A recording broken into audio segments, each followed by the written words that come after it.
Welcome to the Outdoor Archives. I was recently invited on an ice fishing trip, and as I was telling people that I was going ice fishing, I was pretty amazed that a lot of people had no idea as to what goes on there. They're thinking, oh, you're going to freeze, or, you got to be careful of the ice, there's not that much ice, things like that. And in some respects, you might be right, but we've been doing this about 20 years pretty successfully, and I kind of wanted to show what it is we do. So I brought along my GoPro.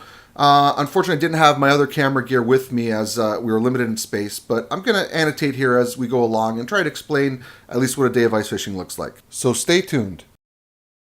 As we usually do, we call an outfitter that we trust, and he agreed to meet us on the shore at daybreak. You see him here, has people loaded into the shed in the back of his ATV, and he hauls you out to his huts, which are 1 to 2 kilometers out on the lake.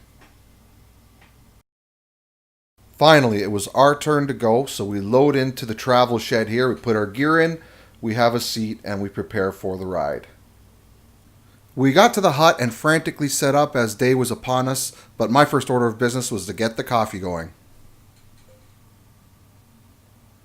Just in case you were wondering, here I put the GoPro into the lake and show you how thick the ice is. It shows a solid 8 to 10 inches of ice, which was plenty to hold us and the hut.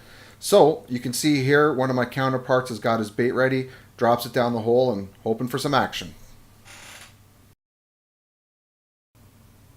This is what my first half hour of fishing looked like. I was just staring into the murky green depths of the lake, just staring at the bait, hoping that something would swim by and get it.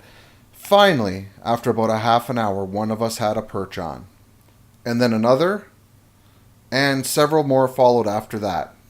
Unfortunately, I've been having some problems with the GoPro because at one point there were about 150 perch right below the hut in a big ball. It was really something to see, and that helped us kind of fill this bucket here. This lake used to contain many herring, used to catch them all the time, but they had at one point been eradicated, so they closed the season and readjusted limits. We managed 2 nice ones today, and it was a bonus to see that. This was a fine day out on the water. We caught 65 perch and 2 herring, and that doesn't include the ones that we let go. So I estimate we had about 100 fish day, which is just awesome ice fishing.